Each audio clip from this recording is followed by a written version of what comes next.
Live. Mute ko muna kayo ha.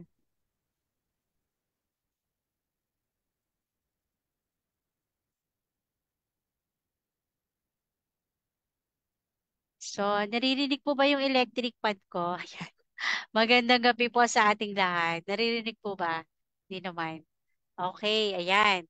Yan, live na tayo. Okay, maraming salamat po sa iyo, Bro Marco Pao. Okay, magandang gabi po sa ating lahat, mga kapatid. At isang gabi na naman po ng punong-puno ng pag-aaral at pagbibigay ng kani-kaniyang pagbibigay ng kani-kaniyang mga plataporma ng kanilang topic ngayon sa gabing ito para sa kanilang pagdedebatihan po. Ayan. Isa po itong friendly discussion lamang po at ito'y usapang magkaibigan lamang at alam naman natin na itong mga ganitong pag-uusap ay isang educational din. So, lahat po tayo ay makinig, magdilay at sana po i-share natin yung ating live at sa lahat po ng ating mga kapatid na naririto ngayon at sa lahat po dyan sa atin sa live, ayan, pa-share po at nawa po ipag-pray natin na maging maayos at mapayapa ang gagawing pag-uusap ng ating dalawang kapatid na ito. Okay, so again, ang topic po na kanilang pag-uusapan sa gabing ito ay ang patutunayan po ng ating kapatid na si Brother Mark Umbao na ang mga SDA po ay nasa ilalim pa ng kautusan. At syempre, ang atin pong ininigate po yan ng ating kapatid na si Brother Denmark. Ayan. Okay, so siguro po bago tayo magsimula ng ating ah, debate na ito at bigyan muna natin ng kahit po tag-isang minuto at or pagkakataon sa kanilang opening statement. Ayan, at pakilala na rin po sila sa kanilang mga sarili at ah, ayun, pwede pong ibigay kung ano yung kanilang inaasahan at magiging tindig sa debate na ito. Okay? Unahin po natin siguro si Brother Mark Umbao. Ayan. Okay. Ayun, mapagpalang gabi sa lahat, sa bumubuo na in defense sa ating nag-iisang Diyos. Ako po si Mark Cumbao, sa panig ng One is Born Again. Asahan niyo po na may tatayo ko ang aking tema sa gabing ito dahil ito po ang malinaw na nakasaad sa Holy Scripture. At naging interesado ako na makatalakayan si Brother Denmark kasi nung nalaman ko mula sa pagiging CFD, lumipat siya sa SDA. Naniniwala akong may ano naghahanap pa siya ng katotohanan. Kaya nawa gamitin ako ng Diyos para tuluyan masumpungan niya ang katotohanan. Yun lang po. Maraming salamat. Amen. Maraming salamat sa iyo, Brother Mark Umbao. Ayan. So, dako naman po tayo sa ating kapatid na si Brother Denmar. Ayan. Okay, Okay. Brother Denmar? Okay, good evening at purihin ang Panginoon ng Sabat, mga kapatid, ang ating Panginoong Jesucristo. Pinupurit niluluwalhati natin sa ating lahat ng ating gagawin. Ngayon din sa ating magiging pag-uusap ngayong gabing ito, ang inyong kabang lingkod, Brother Denmar Santiago ay isang ordinaryong kaanib ng Seventh-day Adventist. No? Tayo po ay mag-negative dito sa paksang inihain ng ating kausap na si Brother Mark Umbao ng Born Again Christian Oneness, mga kapatid. So yun lamang mga kapatid, naway maging pagpapalat at biyaya sa atin ang gagawin nating pakikipag-usap sa ating kapatiran at lalong-lalo na sa ating mga nanonood yan sa live natin sa In Defense of the Truth. Thank you po. Okay, maraming salamat sa iyo, kapatid na Denmar. Ayan. Yan po ang ating dalawang gwapong-gwapo na kapatid na mag-uusap ngayong gabi na ito at naway, kasihan sila ng ating Panginoong Diyos. Okay, so syempre bago po natin simulan, ayan, yung ating debate na to, syempre kailangan po nating basahin ano yung magiging gabay at magiging sinasabing ang debate rules ng ating ng ating gaganapin ngayon sa gabing ito. Okay, debaters, makinig po. Ayan, kahit po paulit-ulit nyo itong naririnig, pero kailangan po nating i-remind uli. Okay, number 1, ang lahat po ng sagot ay kailangan sagutin ng 20 seconds maximum. At kung titigil po ang sumasagot ng at least 3 seconds, magne-next question po ang moderator. Okay, number 2, kung categorical ang question, kailangan sumagot po muna ng categorical bago magpapaliwanag siya ng hindi lalampas ng 20 seconds. Okay? At number 3, kung hindi niya sasagutin ang tanong, magkakaroon siya ng 10 seconds sa pagpapaliwanag at yan na yung pinakasagot sa tanong. Okay, number 4, sagutin po ang tanong ng naaayon sa tanong. At number 5, sa first stand, ayan, doon lang dapat magtanong sa inilatag ng katunggali at kung itinatanggi niya ay automatic next question. At sa rebuttal, doon na lamang pwedeng itanong ang lahat. Okay? Number 6, ang debater po na makatatanggap ng 2 warning mula po sa moderator ay may kaukulan po na disiplina. Babawasan po ng 1 minuto sa kanyang oras ng pagtatanong o daragdagan naman ng 1 minuto ang tinatanong kung ang tinatanong naman ang paglalapatan. Okay, number 7, bawat senaryo ng objection, 1 beses lamang maaaring magpaliwanag. 1 objection lamang po kung maaari sana at huwag po namang sunod-sunod na objection. At during final conclusion, no objection na po tayo. Okay, number 8, ayan, ito po. Hindi po pinapahintulutan ng physical na atake o mga pagmumura na nakasanayan. So alam naman po natin na yung mga foul words, ayan, ay hindi po pinapayagan sa debating ito at nawa po ang mga salitang, yung mga unnecessary words po ay hindi po kinakailangan para o hindi siya makakatulong para sa pagpapaliwanag ng ating pinananampalatayanan or ating tinitindigan sa debating ito. Okay, number 9, no challenge question. Mga tanong na kung mabasa ko, paano kung mabasa ko ay hindi po papayagan na maitanong. Ayan. Okay, number 10, ito lamang po ang iiral na patakaran bilang pagsasaayos ng debateng ito. At sa napagkasunduan po na kanilang oras ay 10-7, 10-7 at yung 5 minutes ay yung kanilang final conclusion. Okay? So debaters, agree po ba tayo dito? Yes, agree po, Miss Moderator. Okay, ayan. So, may mga viewers na po tayo. Ayan, nandiyan na sila sa comment section. Okay, so, ayan. Simulan na po natin. Okay, kung ready na po yung ating first speaker na si Brother Mark Umbao, 10 minutes para sa iyong unang tindigan. Okay, time start now. Okay, start na po ako, no? Bago ako magsimula, bigyan ko muna ng maiksing brief background yung tinatayo akong pananampalataya. Ito po yung tinatayo akong pananampalataya, ha. Ang pag-ibig ay nagmula sa tama, tunay at buhay na pananampalataya gaya ng isang butil ng mustasa na nabanggit sa Matthew 17:20 na tumutubo at nagkakaugat ng pag-ibig na nabanggit sa Ephesians 3:17. Okay? Yung pananampalataya, hinalinto niya sa butil ng mustasa na pag yan ay tinanim, magkakaugat siya ng pag-ibig. Mababasa to sa Ephesians 3:17. Oh, pag yung ugat na yon, doon magmumula yung sustansya para mamunga yung butil na iyon, yung pananampalataya para mamunga yung pananampalataya na yon. Okay? Mamunga ng ng kabanalan, mabubuting gawa at pagsunod. Para maging malinaw, sana hindi ito gamitin sa akin na atake dahil sa umpisa pa lang nilinaw ko na. Ito yung tunay, buhay at tamang pananampalataya.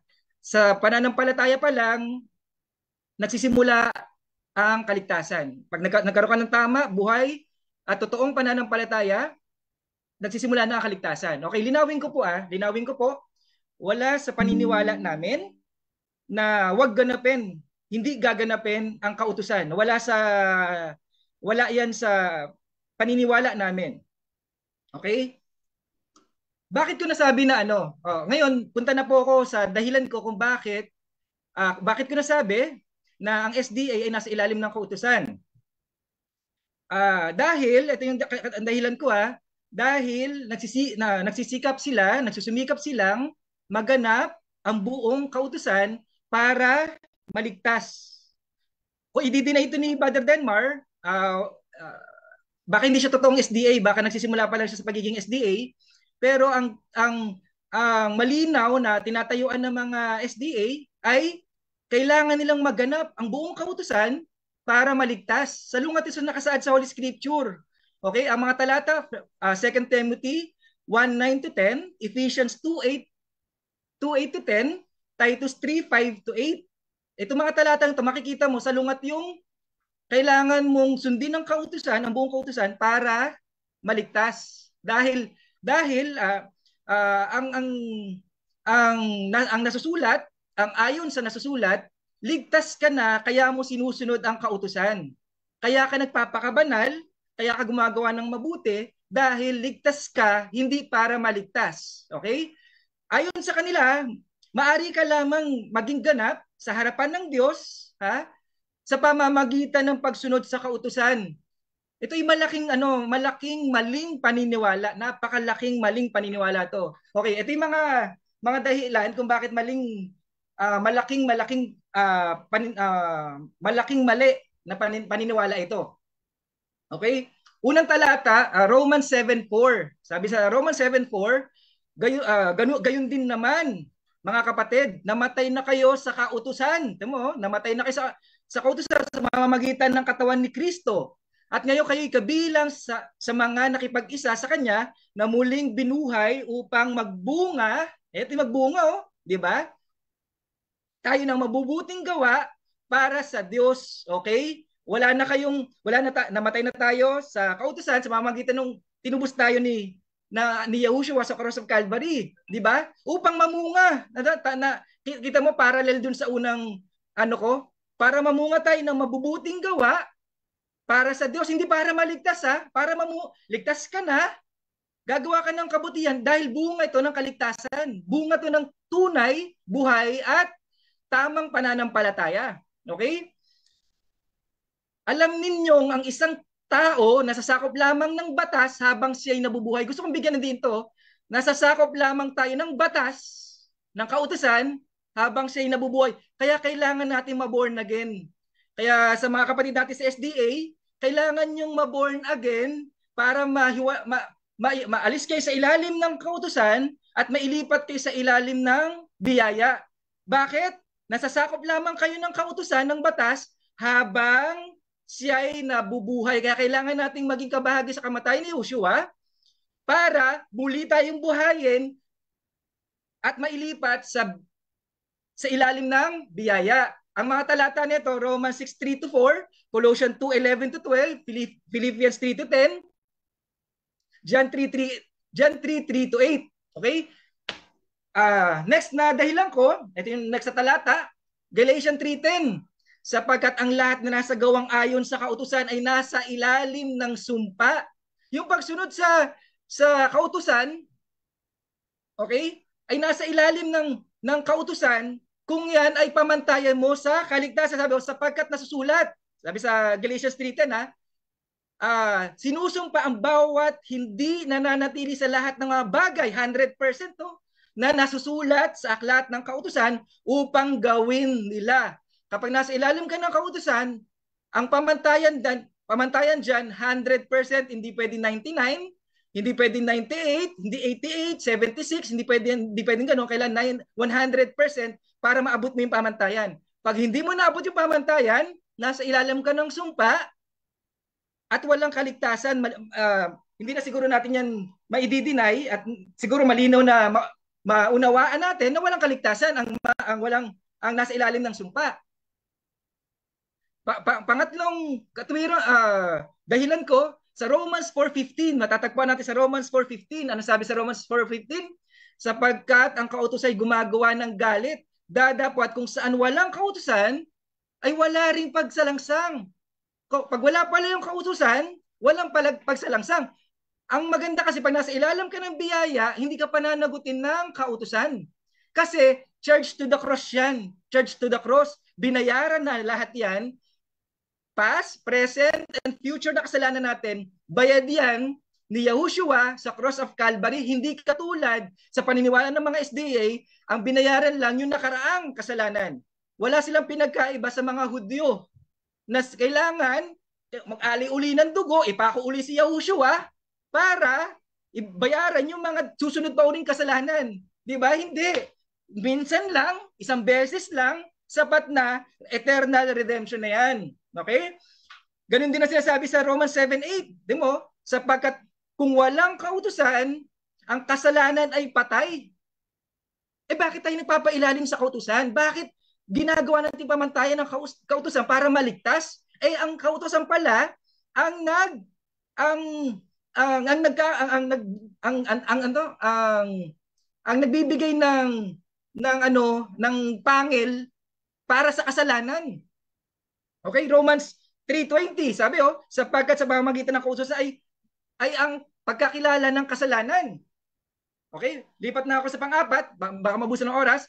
Galatians 3:24, sabi dito, ganda na talatang to, ano pat ang kautusan siyang naging tagapagturo natin upang ihatid kay Kristo.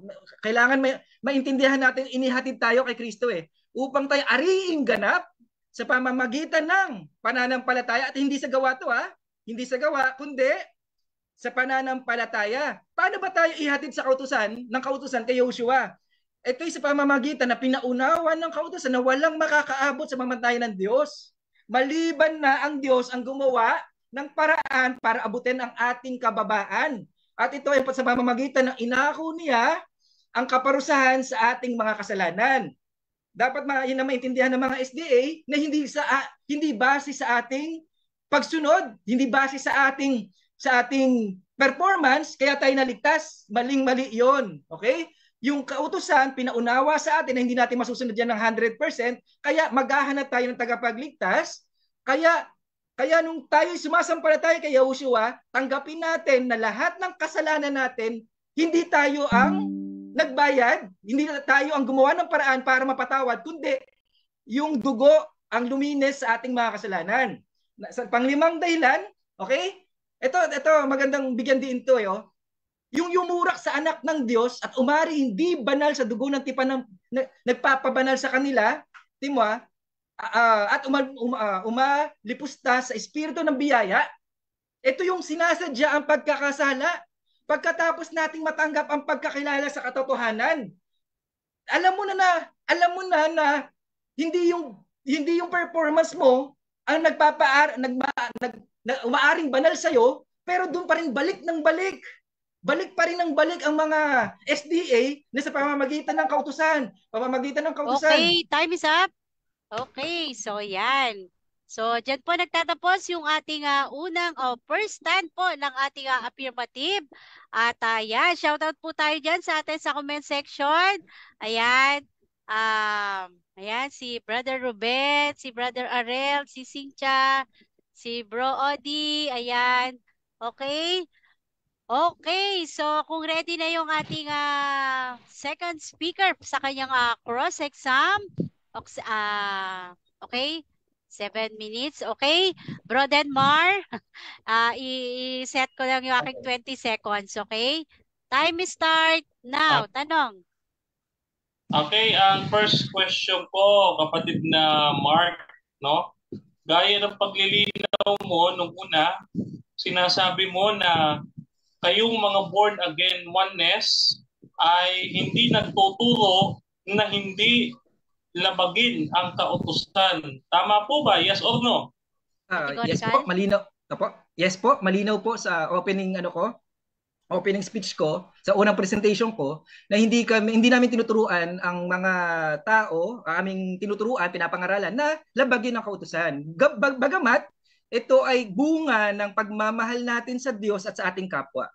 Bunga ito ng ating pananampalatayang totoo, buhay. Okay, next question. Okay, next question. Sabi mo, ang mga SDA, ang kanilang kaligtasan ay nakabatay sa kautusan. Tanong ko sa iyo, no? Nabasa mo na ba kahit kailan or kahit isang beses yung aming 28 fundamental beliefs. Nabasa mo ba? Yes or no? No? Categorical? No, hindi ko na at kailanman hindi ko siya babasahin. Base sa lahat ng debating narinig ko, hindi isa, hindi lang dalawa, halos lahat ng debate na naringgan ko tungkol sa SDA, dinidepensahan na kailangan sundin ang buong kautusan para maligtas. Kaya nga para maipasok yung sabat na yan eh. Oo, buong kautusan kailangan masunod para Okay, next maligtas. question. Next question. Okay, next question. Sa makatuwid, kapatid na Mark, yung sinasabi mo na posisyon namin ay wala pala doon sa aming 28 fundamental beliefs dahil hindi mo pala ito nabasa. Tama o mali? Mali.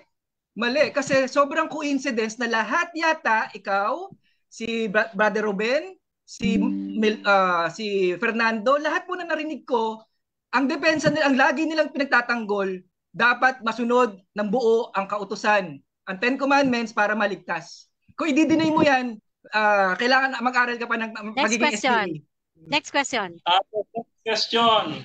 Okay, next question.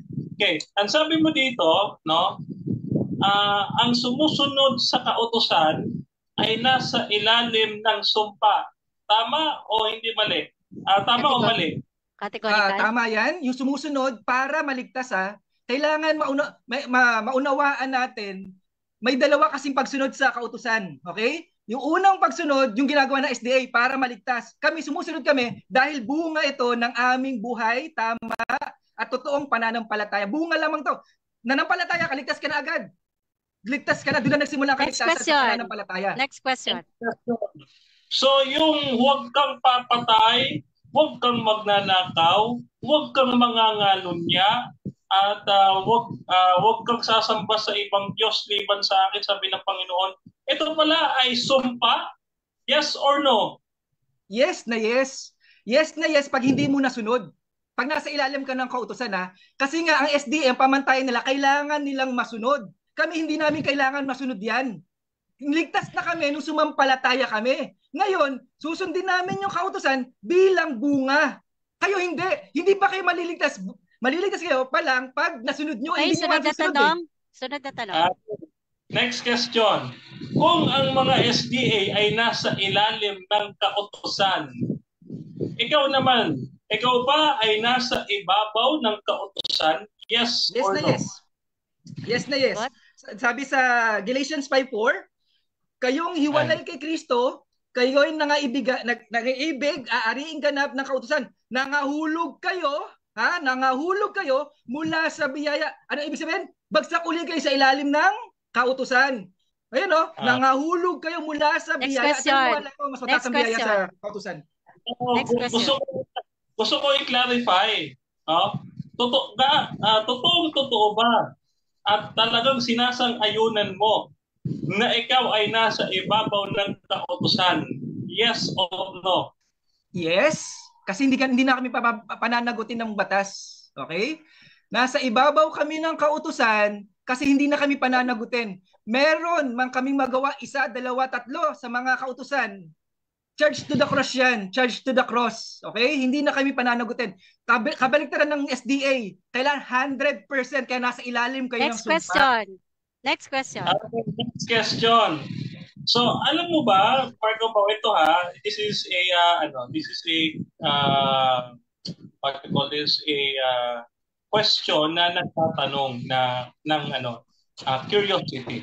Alam mo ba yung terminology sa law na no one is above the law? Alam mo ba yun? Yes or no? Yes, sa pamantayan ng tao, wala talagang above the law. Okay?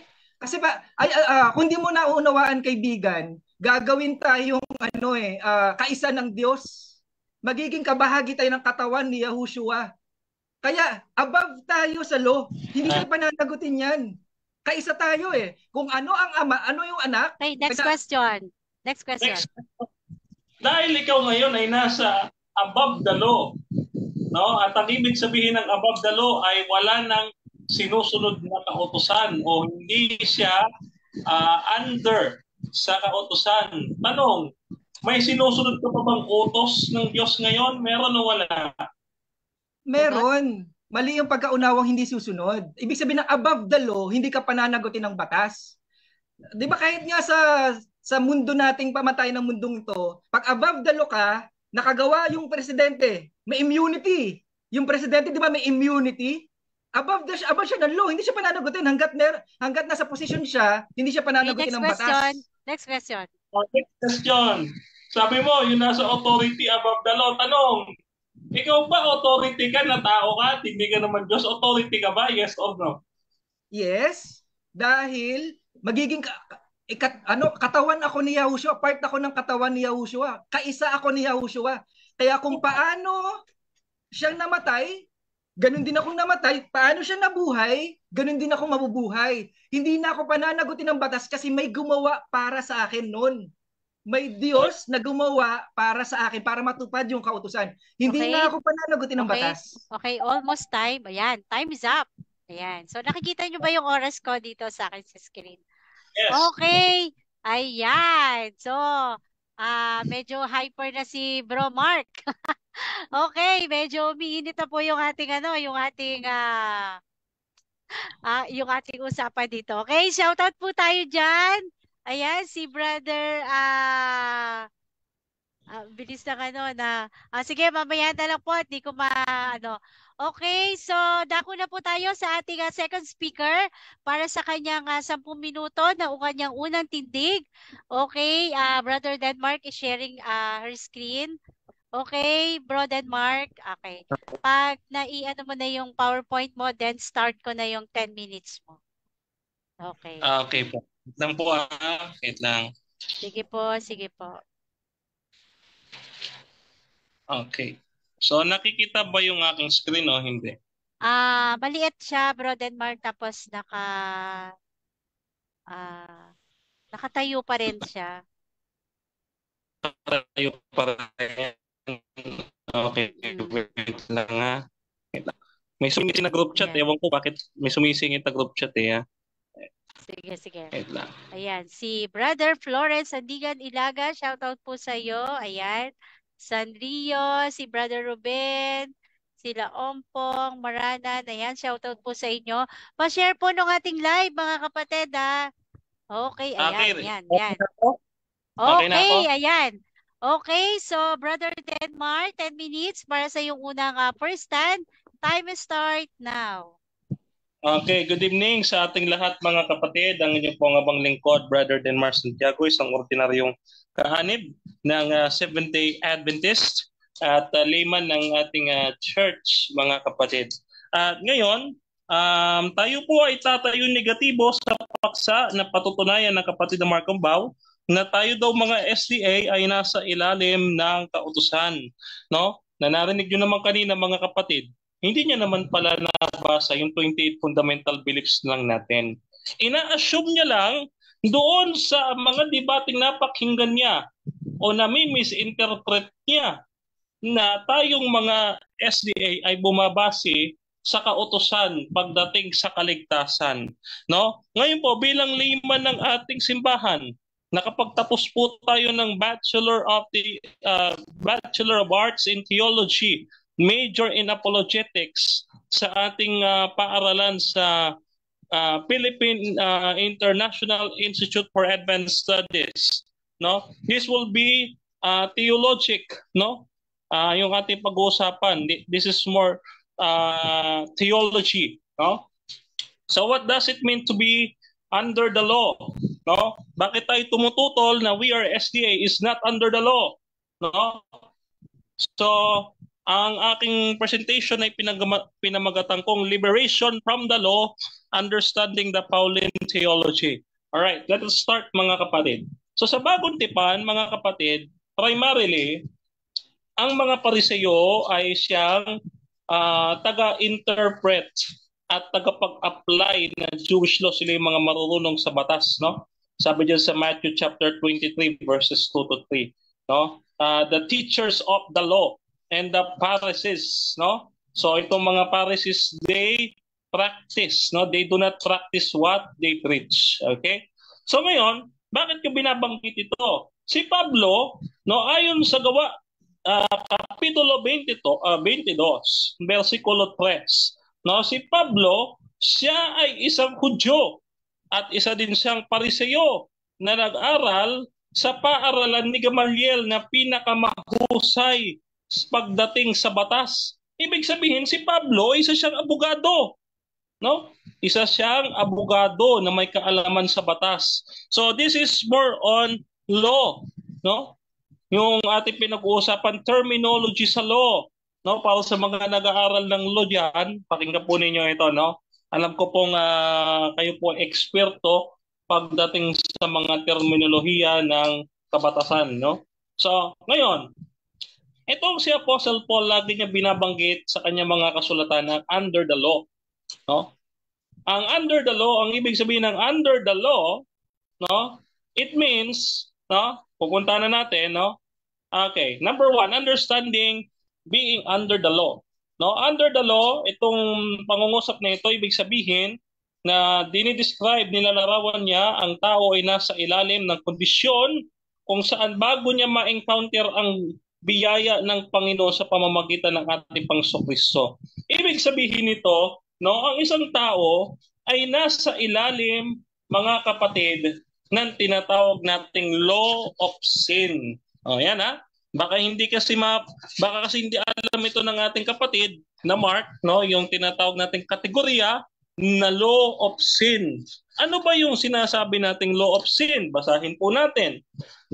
Ito ho, basahin ho natin dito sa Roma 7:23. Datapwat nakikita ko ang ibang kautusan. O iba to ibang kautusan. Nasangkap nakikipagbaka laban sa kautusan ng aking pag-iisip at dinadala akong bihag sa ilalim ng kautusan ng kasalanan na nasa aking mga sangkap. No? So ang tao pala ay bihag ng pagkakasala. No? Ng pagkakasala. He is subject and in condemnation sa batas ni Moses. No? Na ang ibig sabihin, ang sabi doon sa batas ni Moses, kung sino ang nagkasala, siya ang dapat na mamatay. No, nakasulat naman ho yan sa kasulatan, ano? Kung sino ang nagkasala, siya ang dapat mamatay, no? Ngayon, ang consequence ng sin is death, mga kapatid. Ang tao, he cannot overcome sin, no? His sinful nature, kahit sumunod siya na sumunod sa kautusan, he is in capacity to fulfill the requirements perfectly by the law. No? As a result, ano nangyari? Iko-condemn siya ng Diyos dahil hindi siya marunong sumunod sa kautusan. Tandaan natin, mga kapatid, no, ang pagsalangsang sa kautusan ay kasalanan. At ang kasalanan ay pagsalangsang sa kautusan. Kaya kapag ang isang tao lumalabag sa utos, no, siya ay nagkakasala. Therefore, no, ang tao kahit anong gawin niya, nagkakasala siya sa Diyos. Kahit bigyan siya, no? Kahit bigyan siya ng kautusan, no? Alam naman po natin ang kautusan ay mabuti. Babasahin po natin dito po sa Roma. Dito ho sa talatang 7, kapitulo 7, versikulo 12. Ganito ang ating mababasa, no? Roma 7:12. Kaya ang kautusan ay banal, ang utos ay banal, at matuwid, at mabuti. O, kaya naman pala mabuti. No? Ngayon, yung kautusan ng Diyos ay ibinigay sa atin upang maging pamantayan natin. Subalit, kahit nga anong gawin ng tao, hindi niya mape-perfect ito. Kaya nga hindi siya magiging matuwid sa harapan ng Diyos. No? Dahil siya ay patuloy na nagkakasala. So, therefore, sa pamamagitan ng ating Panginoong Hesukristo na tumupad ng kautusan, no? Sabi nga natin, maaaring matupad ng ating Panginoong ang kautusan, no? Sabi nga dun sa Efeso, no? 2:11 hanggang 12, no? Kahit kautusan na may palatuntunan at kahatulan, no? In-overcome ng ating Panginoong Hesukristo. No, kaya sabi do sa Colossus 2, no, ipinako sa krus ang alin ang usaping laban sa atin. Ito yung mga palatuntunan at kahatulan ng kautusan na kapag ikaw ay nagkasala, no, ikaw ay dapat papatay. Tinanggal ng Panginoon at siya ay namatay in behalf of us, no? So, tayo ngayon ay malaya na sa saan? Sa condemnation of the law. Ano ba ang binayaran ng Panginoon? Hindi binayaran ng Panginoon, mga kapatid, yung kasalanan mo. Ang binayaran niya is yung condemnation, yung kaparusahan. Pinatawad niya yung ating mga kasalanan, no? Sabi nga diyan, Christ sacrifice not only pardons believers from the penalty of sin, no? Yung penalty of sin, yun ang binayaran ng ating Panginoon. Kaya nga baka isipin ng mga born again Christian na ating mga kaibigan, once saved, always saved na. Pagka ito ligtas na forever. Na kahit magkasala ka, kahit pumatay ka, okay lang. Hindi po ganon, no? Tayo po ay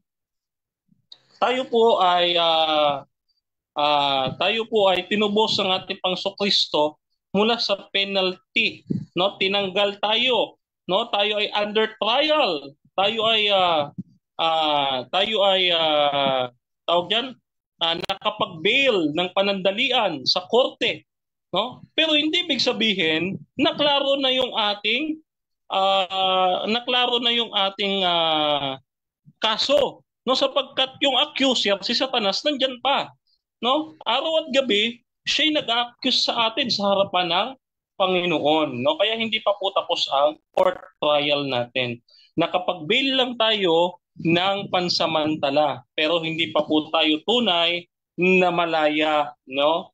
Ngayon, at sa pamamagitan ng biyaya ng ating Panginoong Jesucristo, tayo ngayon ay makatutupad na, no, sa mga utos ng ating Panginoong Diyos. Bakit? Kasi mga kapatid, ang sabi dito sa Efeso 2:10, tayo naman din ay nilikha sa mga mabubuting gawa. Ano nga ho ang mga mabubuting gawa? Ang sabi dito, no, dito sa Roma 7:12, ang kautusan ay mabuti. Kaya after mong maligtas, ikaw naman ay susunod. No? Hindi ka pwedeng lalabag ulit. Bakit? Mahuhulog ka ulit. No? Mahuhulog ka ulit under the law. Bakit? You are under the law of sin. No? Binayaran na nga ng Panginoong Kristo yung penalty ng kasalanan. No? Dahil sa pagkakasala natin, babalik ka na naman doon sa pagkakasala. So under ka na naman ng penalty. Hey, thank you. Okay, time is up. Okay, ayan. Paki-stop sharing. Okay. Okay. Wait lang.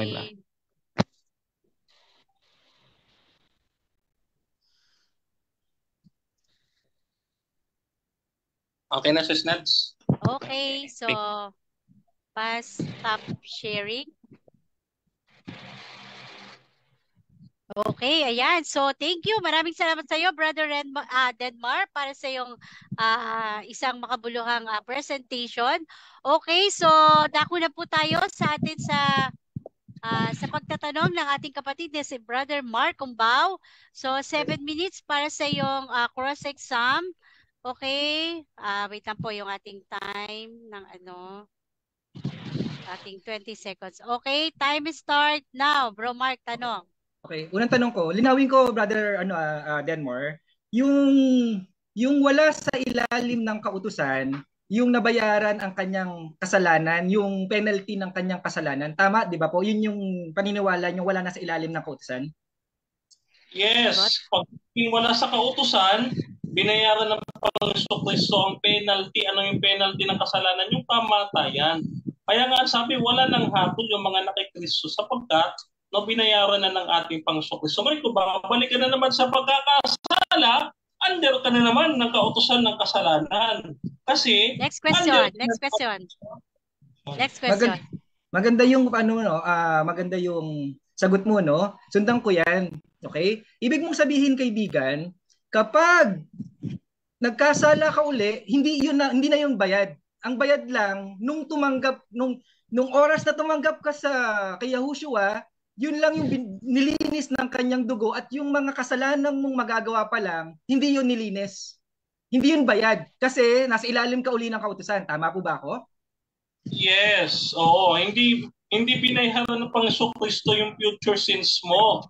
Kaya nga ang sabi dito sa unang Juan, 1:9, no, kung ating ipahahayag ang ating kasalanan sa Kanya, ay willing siya na patawarin tayo. Kaya kung binayaran na ito, eh bakit pa kailangan lumapit pa tayo? Eh kung bayad naman pala, wala na pala tayong gagawin. Hindi na pala tayo magpukumpisal sa Panginoon. So, Okay. ganun. Next question. Oh, Next sundan, question. sundan ko yung marami akong tanong sana pero sundan ko na lang yung ano mo, yung katwiran mo. Di ba brother, ang pagkakaalam ko sa iyo brother Denmark, galing ka na sa SDA. Tapos naging CFD ka. Tumalikod ka, ang nabayaran nung nag-SDA ka, binayaran na yung kasalanan mo noon. Tapos CFD ka, hindi na uli binayaran yun. Ngayon bumabalik ka sa SDA, ano na ang paraan mo para makabalik ka dahil ang nabayaran lang pala yung una kang tumanggap sa SDA. Paano na mababayaran yung mga susunod na kasalanan mo gaya ng pagbalik mo ulit sa SDA? Paano mababayaran yan? Sa pamamagitan ba ng mabuting gawa? Paano mababayaran? Sagot? Okay. Paano mababayaran? Ang aral namin diyan, meron kaming tinatawag na heavenly ministry of Christ in heavenly sanctuary. Ang Panginoong Kristo, nag-o-offer siya ng dugo niya sa kabanal-banalang dako kapag ang tao ay lumalapit sa throne of grace. Next no? question. Next question. Okay. Ibig sabihin, muli mo iling ipapako si Yahushua kasi tumalikod ka sa SDA, tumalikod ka sa tamang pananampalataya, ipagpalagay lang natin, tapos babalik ka uli sa tamang pananampalataya, makakapagbalik ka ba sa pagsisisi? Hebrew 6:4 yata na magkamali. Ganun po ba ipapako niyo po uli si Yahushua? Hindi ko po ipinapako. No, hindi ko po ipinapako Panginoong Kristo. Sabi ko ho, no, Christ ministry in the heavenly sanctuary. Wala po pagpapako sa sanctuaryo. Ang ginagawa ng Panginoong Kristo, yung kanyang dugo, ino-offer niya, dala-dala niya yung kanyang dugo sa sanctuaryo. At itong dugo ng ating Panginoong Okay, Kristo. next question. Next question. Next question. Ibig mo sabihin, Brother Denmar, kapag ikaw tumanggap kay Yahushua, binayaran na yung kasalanan mo ng nakaraan, tapos sarili-sariling sikap na ang mga SDA para mag-ariing banal sila sa pamamagitan ng pagsunod sa kautusan. Tama po ba ako, Brother Denmar? Tama o mali? Mali po. Wala pong kakapiin sa pamamagitan ng mga gawa, kundi ang ating Panginoong Kristo. No, kaya sabi natin pananampalatayang ito may pananampalataya, faith with works. No, hindi faith plus works, faith with works, pananampalataya na nagbubunga ng gawa. Kaya next question. Okay. Next question. Yung ang pagkakaunawa mo Brother Denmar sa under the law, under law of sin, di ba? Ang ibig mong sabihin, Brother Denmar, kailangan natin hindi na magkasala para wala ka na sa ilalim ng kautusan? Yung ba ang pagkakaunawa mo sa ilalim ng kautusan ay dapat hindi ka nagkakasala sa batas ng kasalanan? O kaya hindi ka na nagkakasala? Tama po ba ako? Mali? Correct. Sapagkat ang ating Panginoong Kristo, binayaran niya ang penalty of sin. No, wala na yung kamatayan. Bakit? Hindi ka na nga hinatulan, binayaran ka na nga niya. Kaso nagkasala ka ulit, binala ka na naman niya sa korte. Ngayon itatrial ka na naman. Imbes na kapag bail ka na, wala ka na sa kulungan. Okay, next question. Next question. Ikaw ba, Brother Denmar, hindi ka na ba nagkakasala? Pagbalik mo dyan sa SDA ngayon, ni isang beses hindi ka na uli nagkasala para masabi mong nasa ilalim ka na ng biyaya at wala ka na sa ilalim ng law?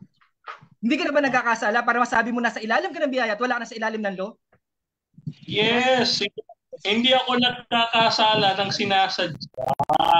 No, pero nagkakasala ng hindi sinasadya. No, kasi kapatid, no, kapag sinasadya mo yung kasalanan, yan ay labag sa Espiritu Santo. Yan ay hindi mapapatawad ng Espiritu Santo.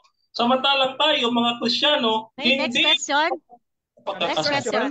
Next question. Linawin ko kasi dito ako mamaya sa rebuttal malinaw sa pahayag mo, Brother Denmar, no? After tubusin yung kasalanan mo sa nakaraan, kailangan mong magsumikap para masunod yung kautusan para makaabot sa kanyang pamantayan ng Diyos para ariin kang banal sa pamamagitan ng pagsunod sa kautusan after mong tumanggap kay Joshua. Tama ba ako? Sagot? Mali ka. Kanina ko pa sinasabi. Wala namang aariing ganap sa pamamagitan ng gawa. Aariin ng tao sa pamamagitan ng pananampalatayang may kalakip na gawa. No? Hindi pwede, at sabi ng Panginoon, yung hindi nagbubunga, tatanggalin ko, tatapo ko sa apoy. John chapter 15 verse 5. So dapat, kapag matapos ka naman, okay. Next question, kailangan ba masunod ang buong kautusan para maligtas? Aba, oo naman. Pero ginawa yun ng Panginoon para sa atin. Pero magagawa din na... Time is up. Okay, ayan. Sa rebuttal, inabot tayo ng oras, sa rebuttal na lang natin ito dalhin. Okay, maraming salamat sa iyo, Brother Mark Cumbao and Bro Denmar, para sa inyong cross-exam. Okay, so shout out po tayo dyan sa comment section. Ayan, medyo mabilis kanina yung comment section. Okay, so kung ready na yung ating kapatid na si Brother Mark para sa kanyang rebuttal stand. Okay, 10 minutes. Time start now. Okay. Natutuwa ako sa mga pahayag ni Brother Denmore kasi merong hawig sa tinatayuan ko, no, na yung pananampalatayang buhay ay magbubunga. Okay? Maganda yung naririnig ko na yon dahil yun talaga yung nakabase sa Holy Scripture. Hindi pwedeng pero yung huling-huling sagot niya sa tanong ko, yun nga lang, nagsasalungatan, nagkokontrahan yung kanyang pahayag. Ibig lang sabihin talaga, baka hindi pa yata niya talaga aral ang katuruan ng mga SDA na kailangan mo talaga masunod ang buong kautusan para maligtas. Oo naman. Nasagot niya, oo naman. Ibig sabihin, requirements ang pagsunod ng 100% sa kautusan para maligtas. Bakit tayo? Ano yung kaligtasan? Ariin kang ganap. 'Di ba? Ariin kang matuwid. Para ka maligtas ay dapat ariin kang matuwid, ariin kang banal. Hindi ka wala nang aariin banal, matuwid saan? Sa pagsunod ng kautusan. Pero malinaw yung huling sagot, buti na ihabol ko kasi dinidinay niya na after mong tumanggap kay Joshua, kanya-kanyang sikap na kanya-kanyang sikap na para makasunod sa kautusan. Kasi kung di ka susunod, hindi ka maliligtas. Kailangan, balik sila sa pagkahudyo. Na pag-alay nila ng dugo, kanya-kanyang sikap uli, yung sumasusunod na taon. Kailan uli nila mag-alay? Kaya sabi sa Hebrew, 6:4 yata ako na magkamali, pinapako uli nila si Yahushua. Bakit nila pinapako uli? Kasi nga binayaran lahat. Bigyan mo nga ako ng talata na hindi binayaran yung future na kasalanan. Diba? Ano sabay talatang? Mamaya, hanapin ko mamaya yung talatang yun na nililinis tayo, pati yung future na kasalanan, eternal redemption, sa Romans dito, alam ko, lahat yan, patunay na lahat ng kasalanan, bayad, past, present, and future na kasalanan, bayad.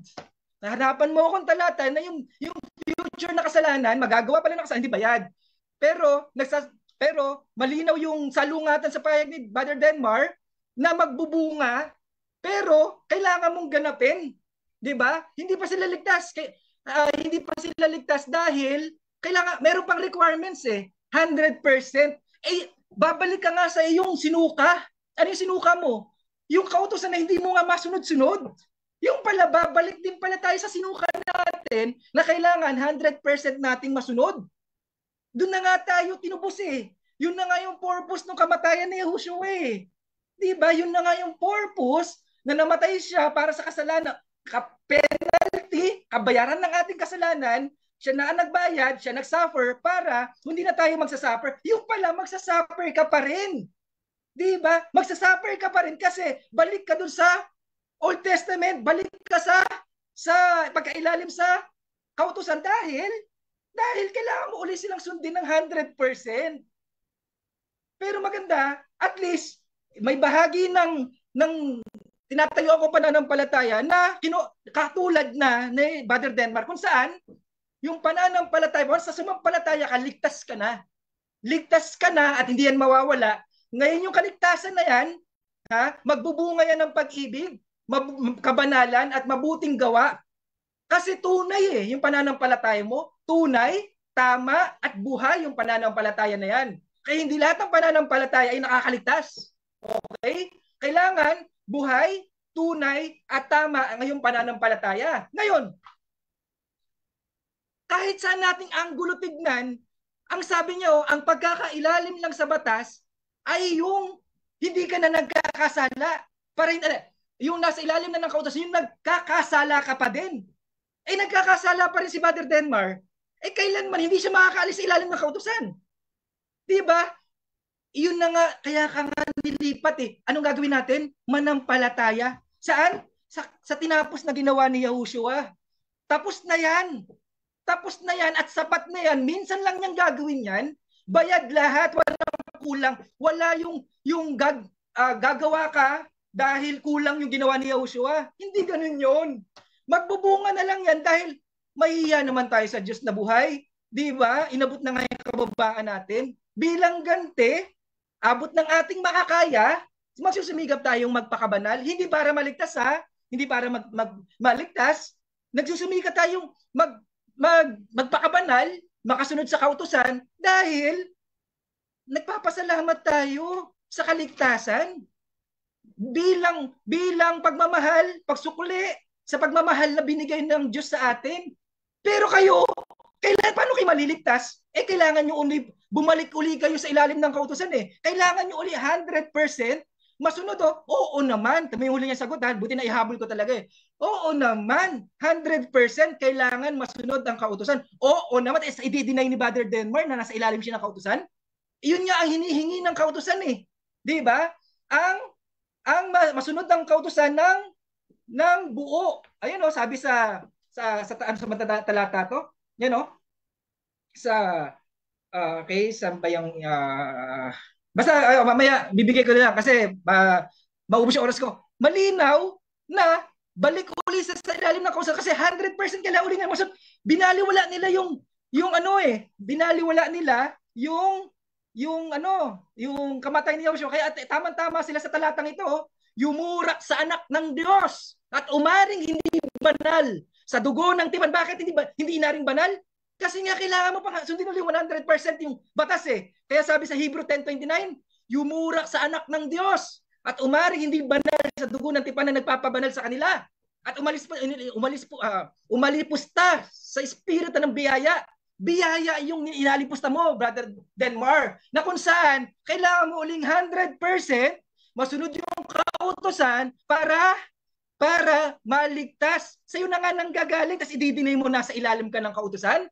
Mamaya, susunod ko yung mga talata na sa pagganap ng kautusan ay sa ilalim ng kautusan at walang inaring ganap. Mamaya, ang daming talata niyan, naniniwala kung alam mo rin yan, pero siguro nagbubulag-bulagan tayo sa mga talatang yan. Pero mamaya, doon ako mag-focus mamaya. Sa conclusion siguro, doon ako mag-focus. Kasi malinaw sa iyong bibig, kailangan 100% masunod ang kautusan para maligtas. Tinubos ka na. Tinubos ka na. Yung pala, may kulang pa palang babayaran ka ng mabuti mong gawa, ng iyong pagsunod. Binayaran ka na. Binayaran na lahat ng penalty ng kasalanan mo Ano ba pang kulang na hindi nabayaran ni Yahushua? Di ba? Tapos sasabihin mo, bumalik ka na naman sa SDA, bumalik ka na naman sa SDA. Yan, babalik ka sa dugo ni Yahushua. Sabi mo nga, hindi binayaran yung future. Di ba? Tapos yung nagkasala ka uli, ipapako mo uli? Hindi naman kasi part ng binayaran yan O di ipapako mo uli si Yahushua. Di ba? Bakit hindi kasama balik ka naman sa SDA. Panginoon, tumatanggap na naman po ako sa inyo. Lumalapit na naman po ako sa inyo. Linisin niyo uli ako ng inyong dugo.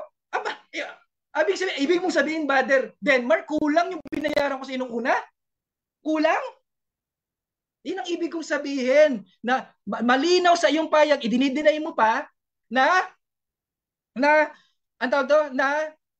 nasa ilalim kayo ng kautusan kasi ang palusot mo lang, yung nagpapatuloy sa kasalanan, ang nasa ilalim ng kautusan, hindi ganun ang meaning. Mamaya, bibigyan kita ng mga talata na hindi yun ang meaning ng nasa ilalim ng kautusan. Mamaya, ipapakita ko sa iyo na hindi yun ang meaning na nasa ilalim ng kautusan. Ang hindi umaaring ganap Ha? Ang hindi umaaring ganap sa biyaya, ang umaaring ganap sa pagsunod sa kautusan, yan ang nasa ilalim ng kautusan. Mamaya, bibigyan kita ng maraming talata na yun ang meaning ng nasa ilalim ng kautusan. Yung inaari niyang banal siya, matuwid siya sa pamamagitan ng pagsunod sa kautusan. Yan ang nasa ilalim ng kautusan. Hindi yung minsan-minsan nagkakasala ka na sinasadya mo yung kasalanan mo. Hindi yun ang meaning ng nasa ilalim ng kautusan. Mamaya, marami ang konkretong talata na ibibigay ko sa iyo ang kahulugan ng nasa ilalim ng kautusan. Kaya, Brother Denmar, sayang naman yung inaral mo sa SDA, no? Sayang naman, parang mukhang matagal ka nag-aral sa SDA, sabi mo, pero mukhang yung mga ilang talata sa Romans, Galatian, Corinthian, hindi mo na encounter na talata. Kaya mamaya, ibibigay ko sa iyo lahat ng talata na ang nasa ilalim ng kautusan, ang inaari niyang ganap siya, matuwid siya sa pagsunod doon. Yun ang meaning ng nasa ilalim ng kautusan. Kung saan, sabi mo, kailangan natin masunod ng kautusan para ano? Maligtas. Bakit maliligtas ka kung hindi ka ba banal? Hindi ka matuwid? Di ba? Ibig sabihin, inaari mong matuwid, banal ka sa pamamagitan ng pagsunod sa kautusan. Malinaw na malinaw sa pahayag mo, wag mo nang i-deny na nasa ilalim ka ng kautusan dahil yan ang paraan niyo para maligtas. Salamat po. Okay, so almost time. Okay, time is up. Okay, maraming salamat sa iyo, Brother Mark Cumbao. Ayan, hinga-hinga muna ng konti. Hyper. Okay, so shout out po tayo dyan sa comment section. Si Brother Florence Sandigan Ilagan. Ayan, magandang gabi po sa iyo, bro. Okay, so kung ready na po yung ating negative side sa kanyang pagtatanong, Brother Denmar. Okay. Brother Denmar. Diyan ka ba? Hello. Sorry, nakamute. Okay. Okay, ayan. So, ready ka na para sa iyong 7 minuto na pagtatanong? Ready. Okay. Okay, 7 minutes. Time is start now. Okay, ang tanong ko, Brother Mark, no? Kapag ba ang isang tao, halimbawa ikaw ay naligtas na, babalik ka pa ba ulit sa pagkakasala? Yes or no? Categorical? Yes. Yes, nagkakasala ka uli. Gaya ni Pablo, nagkakasala uli. Pero hindi na siya nasa ilalim ng kautusan kaya hindi siya pananagutin ng kautusan. Dahil sa nasa ilalim siya ng biyaya, ang binayaran na yung kasalanan niyang magagawa pa lang, binayaran na ni Joshua, na kung saan hindi na sigurado na kaligtasan niya dahil... Okay, next question. Okay, next question. Okay. So kapag ka nagkasala ulit, no, tama ba yung sinabi ng Panginoong Kristo na kung ipapahayag ninyo ang inyong mga kasalanan, ay patatawarin niya ang mga ito, tilinisin ka niya sa lahat ng karumihan sa 1 John chapter 1 verse 9. Tama o hindi? Yes, tama yan.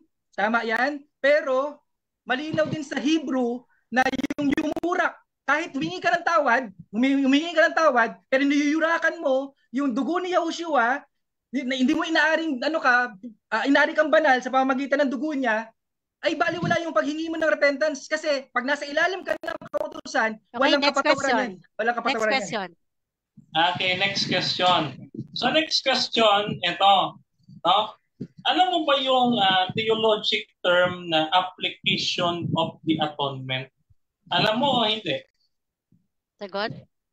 Pakulit, sorry. May binabasa ako. Pakulit nga yung tanong, sorry. Stop time, sis Nad, sorry. Okay, sige. Sige, time post tayo, okay. Paki-rephrase ulit, Bro Denmar. Tingin ko, sa theology, alam mo ba ang ibig sabihin ng termino na yung termino na application of the atonement, yes or no? Yes. Hindi man ako ng theology, pero basically yung term pa lang yan, atonement, iba application, pag-apply ng pagtubos ay malinaw. Ano ang gusto mong tanong diyan, Brother Denmar? Ano para malaman natin kung alam ko o hindi ko alam yan? Ano ang gusto mong tanong diyan? So okay. So paano ina-apply ng Panginoong Hesukristo sa kanyang kabanal-banalang dako sa Hebrews chapter 9? Sabi mo, binabasa mo yung Hebrews, yes, di ba? Yes. Paano ina-apply ng Panginoong Hesukristo yung kanyang pagiging intercessor sa kabanal-banalang dako sa pamamagitan ng application of the atonement? Yes, maganda yung tanong mo, Brother Denmar. Tama-tama to May sa mga SDA, Brother Denmar. Tingnan mo yung eternal redemption, binayaran lahat ng kasalanan. Sa inyo, kayo na ang magsisimikap para maligtas, 'di ba? Kayo na ang magsisimikap, kailan nyo 100%. Yung application atonement na sasabi mo, kung ano man 'yan. Ang meaning niyan, eternal redemption, eternal. Next question. Okay, next question. Okay. So, ito susunod kong tanong, iwanan kita diyan sa sanctuary. Ito susunod kong tanong. Sunod kong tanong, no? Kapag ka ikaw, no, nilabag mo ang isa sa mga utos ayon sa Santiago 2:6, pagkakasala na lahat. So tanong, dapat bang sundin ang lahat ng utos o mag-iwan ka ng isa at labagin mo yung isa para magkasala ka sa lahat ng pautusan? Alin doon sa dalawa? Dapat sundin, pero hindi para maligtas. Yeah. Okay? Dapat sundin dahil bunga ng kaligtasan. Kasi kung sa pamamagitan ng pagsunod, saka ka pala maliligtas, walang maliligtas. Kaya nga bumaba ang Diyos para tubusin ka. Tapos yung pala, ikaw rin pala gagawa ng iyong kaligtasan. Kaya, okay, next question tayo. Naniniwala ka ba nung ikaw itinubos ang ating Panginoong Kristo at ngayon na hindi pa pinapatay si Satanas, araw at gabi siya nagsusumbong sa Diyos na sabi, o gumagawa na naman ng kasamaan yung anak mo dito sa lupa. Naniniwala ka ba doon na yung accuser na si Satanas patuloy na nag-a-accuse sa iyo? Yes or no? Yes, pero hindi na makikita ng Diyos yan dahil ibinihis natin sa Yahushua. Ang makikita hindi yung karumihan natin. Ang makikita yung kalinisan, kabanalan ni Yahushua. Okay? Kaya Brother Denmar, suotin mo si Yahushua. Yung kabanalan hindi yung kabanalan mo, righteousness mo. Righteousness ni Yahushua ang suotin mo. Okay, next question. Ka sa kanya. Next question. Okay, next question.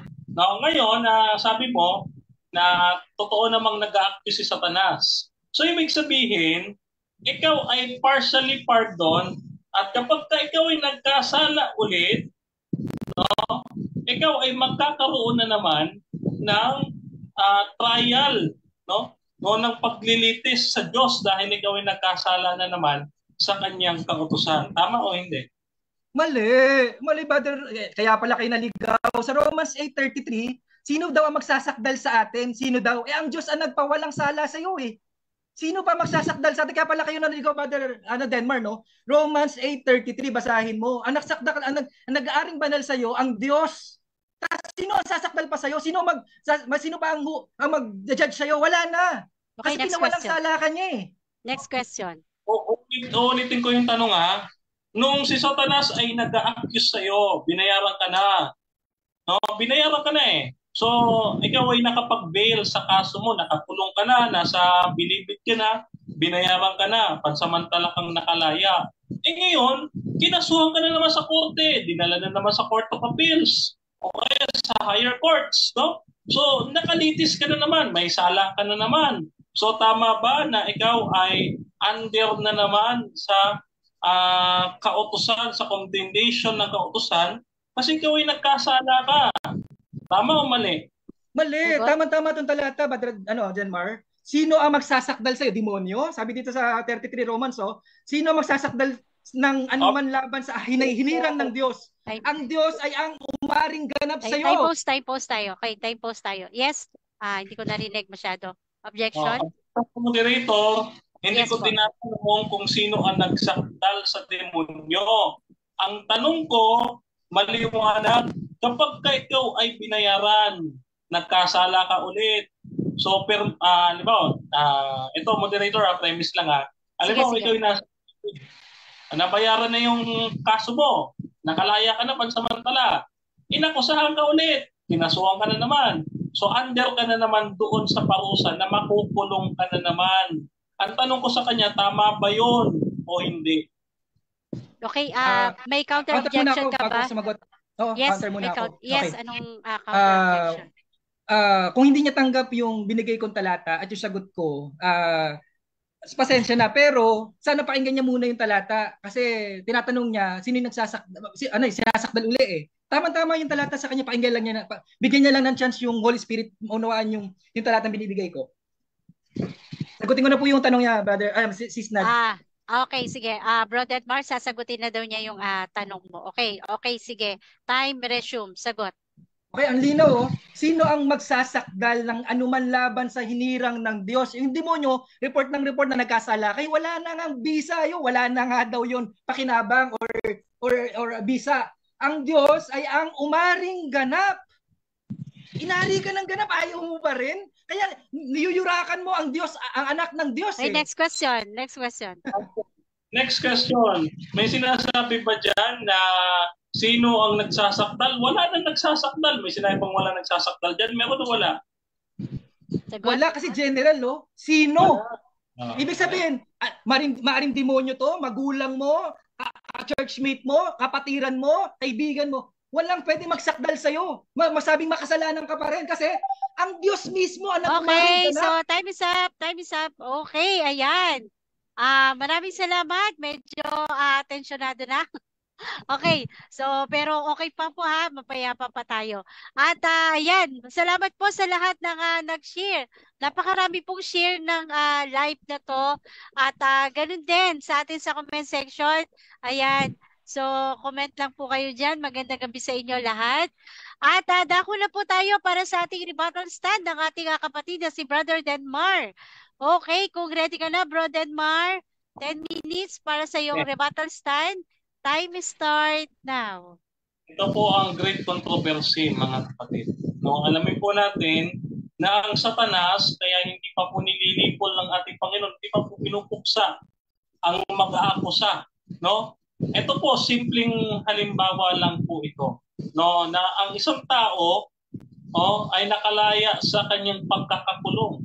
So under siya, under siya ng condemnation, nakakulong siya. Yung pagkakakulong niya, yun ang parusa sa kanya para sa paglabag sa kautusan. No? So, ngayon, binayaran siya.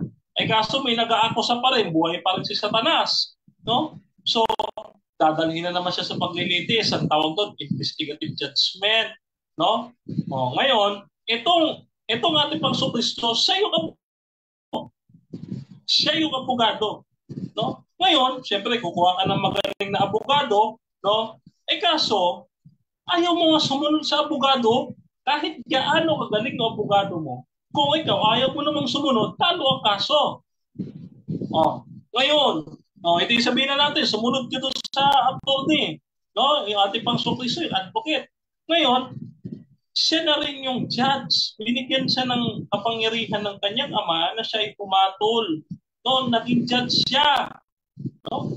So, di ba, napaka-palad natin ang ating Panginoong Kristo. Siya na yung abogado, siya na rin yung hukom. No? Ngayon, kapag nagsabi ka sa kanya ng kasalanan mo as intercession, patatawarin niya. Kaya anong sinasabi ng talata, ang sabi ng mga talata ng Biblia, ang ating Panginoong Kristo, ay pumasok sa dakong kabanal-banalan para para linisin ang kanyang dugo ang ating mga pagkakasala. No? Ayun ang ating ginagawa ng ating Panginoong Kristo mula nung pumasok noong 1844. Ang sabi ng Daniel 8 chapter verse 14, no, lilinisin ang sanctuaryo. No? I-restore ang sanctuaryo. No? Cleansing of the sanctuary. Yan ang sinasabi natin na application of the atonement. Ang application of the atonement sa theology, mga kaibigan, the atonement is complete but not yet completed. Bakit? Kinumpleto na ng ating Panginoong Kristo. Ano ang ibig sabihin ng atonement? Ang atonement is pagliligtas. No? Pagliligtas. No? Atonement, to atone, para magligtas. Ngayon, mga kapatid, ang Seventh-day Adventist, naniniwala po kami sa sinasabi ng ikalawang Korinto 1:10, no? Nasabi doon na sa atin ay nagligtas, justification, na magliligtas, sanctification, no? At siya magliligtas pa sa atin. Ano ibig sabihin? Ibig sabihin nito, meron pa glorification, no? Yes, ligtas ka na, no? Yun nga lang, ang tao, meron pa rin siyang posibilidad na ma-fall. Kaya nga sabi ng kapatid, after nga na matubos maaari pang magkasala katulad ni Pablo. No, kaya nga hindi one save always save kasi pagkakasala ka ulit Oh, pag ikaw ay nagkasala ulit, talaglag ka na naman doon under the law of sin. No, bakit? Kasi ma-under ka na naman sa hatol sa condemnation. Under ka na naman sa condemnation ng batas. No? Ikaw na naman ay ikukulong dahil nagkasala ka na naman. Oh, kaya nga nilalagyan natin ng magandang logic. No, kaso hindi naintindihan ng kapatid na Mark. No? Ay hindi niya naintindihan. Ngayon, pagkatapos balik ka sa isang tao, ang pagpapakabanal, mga kapatid, no, ay kasama ito sa aral ng ating Panginoong Jesucristo, no? Kasama ito sa aral ng ating Panginoong Kristo. Bakit?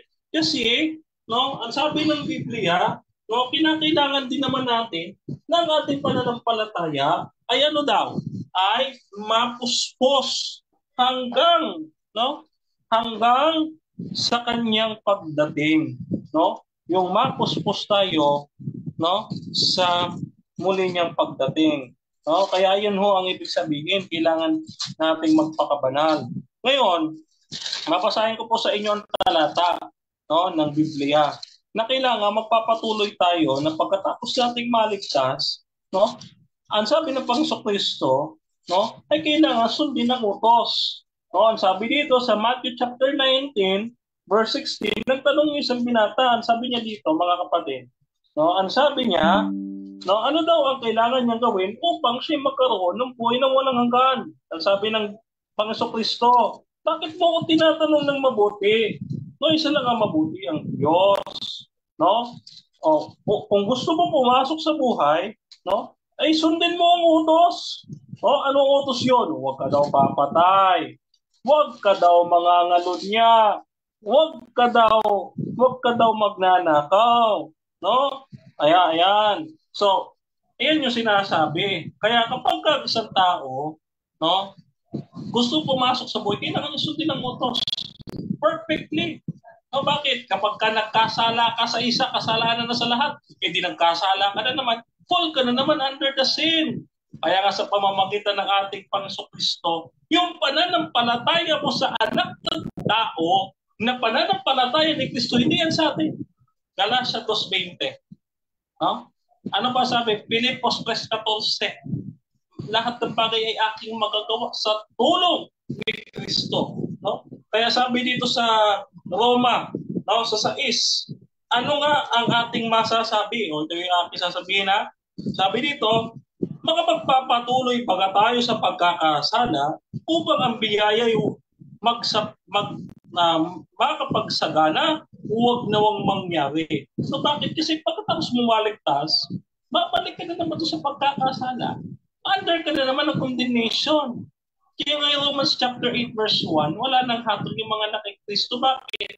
Yung mga anak kay Kristo, unang Juan 2:4, ano ho ang sabi ng unang Juan 2:4? Ganito ho ang sinasabi ng talata. No? Kaya importante, yung ating pananampalataya, may kalakip na gawa, mga kapatid. Unang Juan 2:4. Ang sabi dito, ang nagsasabing nakikilala ko siya, ako'y papunta sa langit. No? Ngunit hindi sumusunod sa kanyang utos. Siya ay sinungaling at walang katotohanan sa kanya.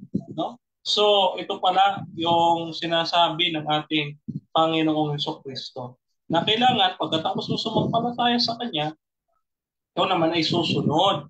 Bakit natin pinipilit na huwag nang sumunod? No? Huwag na daw sundin yung kautusan kasi we are not under the law. Huwag na kayo sumunod. Huwag na kayo magsabat. We are not under the law. No? Sabi dito, sumunod kayo sa utos. Paano yun? So ngayon, no? Yung nasa ilalim daw ng kautusan ay nasa ilalim ng sumpa. Tinatanong ko naman siya kanina, yung huwag ka papatay, sumpa ba yun? Hindi daw. Yung kapag kanila mo daw yun, yung makikisumpa. Tama, naintindihan mo na. No? Naintindihan mo na yung aking sinasabi. Very good. No? Yun nga lang, ang hindi mo maintindihan, pinapasok mo ngayon kasi yung one saved, always saved. Na kapag ikaw ay naligtas na, kapag pumatay ka, okay lang, ligtas ka pa rin.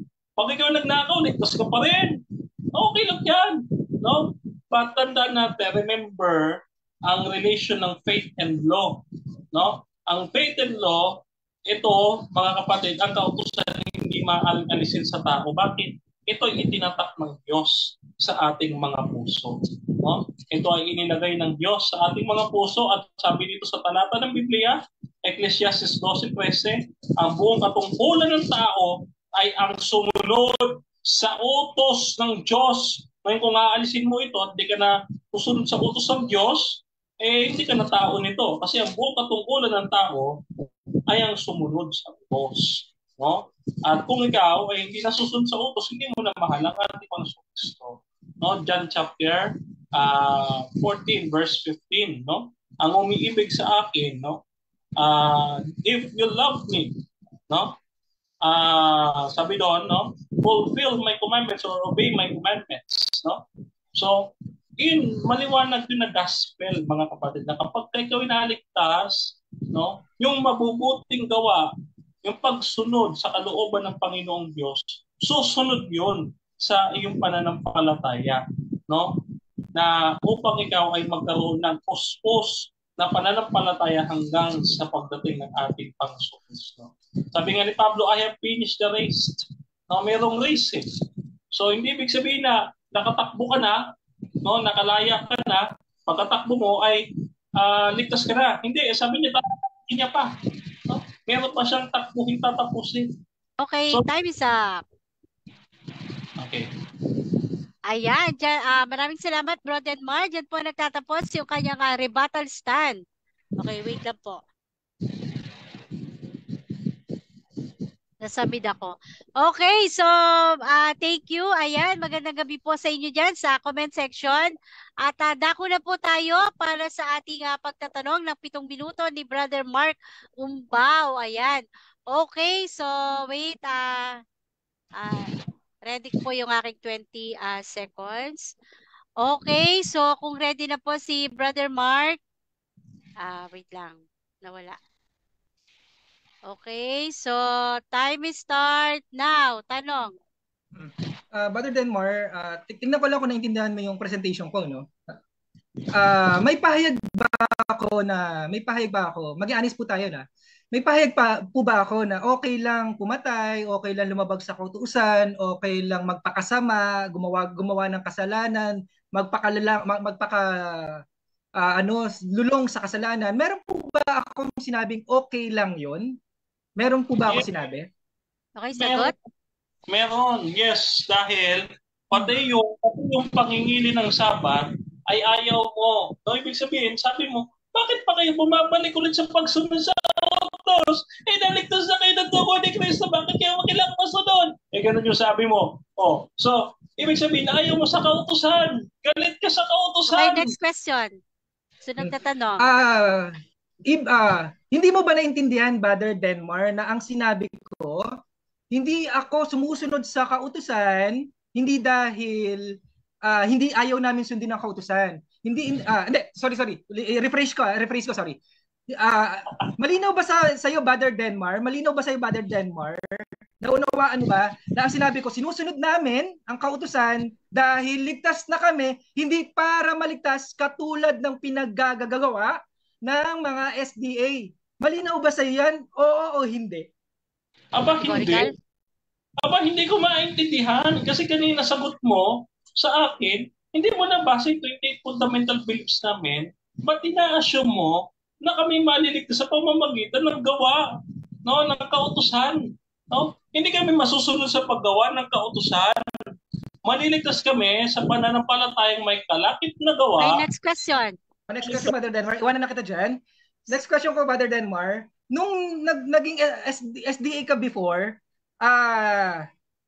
nakalasap ka ba ng kaloob ng kalangitan? Nung dumanggap ka ba, napunta ka ng SDA nung unang pagkakataon, nakalasap ka ba ng kaloob ng kalangitan? Sagot? Wait lang, time pause tayo. Okay? Hindi. No? Hindi. Bakit ka mo? Oh, bakit ka mo? Eh kasi, wala kang biyaya na nadating sa akin. Ayan nga yung gusto ko linawin eh. Hindi naman ako nabayaran dahil nag-Adventist ako. Walang biyaya na dumating sa akin. No? Kahit kayo, walang biyaya na dumating sa akin. Hindi ako nakalasap niyan. Kung nakalasap ako niyan, siguro, no, itutulong ko sa mahirap. Pero Wait, kayo, next wala eh. question. Next question. Nakabahagi ng Espiritu Santo nung sumapi ka, nung unang pagkakataon sumapi ka sa SDA, nakabahagi ka ba ng Espiritu Santo? Sagot? Hindi ako nakabahagi sa Espiritu Santo. Nakasama ko ang Espiritu Santo. Yun nga lang, nung ako'y nagkaroon ng apostasya at nagkatoliko, yun ay umalis yung Espiritu Santo. Umaalis yan, napipighati, no, sabi ng Biblia. At pagkatapos, ito ay babalik lamang kung ikaw ay nasa katotohanan na kasi kaya nga siya Okay, tinatawag next na. question. Sunod na tanong. Nung sumapi ka ba sa SDA, minsan bang naliwanagan ka? Oo, hindi. Hindi lang minsan. No, parati. Parati tayo naniniwanagan sa aral ng Seventh-day Adventist. No, kaya nga hindi mo matutol-tutulan yung ating pinantutol sa iyo na theology. No, na ito'y pinag-aralan natin sa eskwelahan. Hindi mo matutol-tutulan. Next question. Yung tanong ko, kukunin ko sa Galatians 2:16. Sabi dito, bagamat nalalaman na ang tao ay hindi inaring ganap sa gawang ayon sa kautusan maliban sa pamamagitan ng pananampalataya kay Jesus Christ, tayo rin ay nagsisipala upang tayo ay ariing ganap sa pamamagitan ng pananampalataya kay Kristo at hindi sa gawang ayon sa kautusan, sapagkat ang maayon sa kautusan ay hindi aaring ganap sa sino man. Ito ba ang meaning ng nasa ilalim ng kautusan? Oo o hindi? Categorical? Sagot? No. Ulitin ko. Under the law, ito ang under the law. Objection, ang sagot niya, no? Yes. Yun ang sagot okay. niya, no? Okay, papaliwanag na siya. Okay, 20. Okay, time resume. Time pause. Okay, ganito. Ang Romans chapter 7, verse 23, kaya nga ako nag-no, kasi ito yan. Ang ibig sabihin nga ng under the law is under ka ng law of sin, under ka ng condemnation kapag ikaw ay lumabag sa utos. Hindi ka under the law dahil sumusunod ka sa utos, kundi dahil lumalabag ka sa utos. Dati gets mo ba? Under ka ng law kasi lumalabag ka sa utos, yung condemnation of the law. Okay, next question. Next question. Sabi dito sa Galatians 2:16, dito ulit tanong ko, no? Pag inari mo ba ang sarili mong ganap sa pamamagitan ng kautusan, ito ba ay sa Diyos o hindi sa Diyos? Ay, hindi yan sa Diyos kasi wala naman mababasang ganyan. At saka lalong-lalo na, hindi ko aariin yung sarili ko to justify. No? Ang pagpapakabanal, ang pagsunod sa kautusan niyan ay sanctification.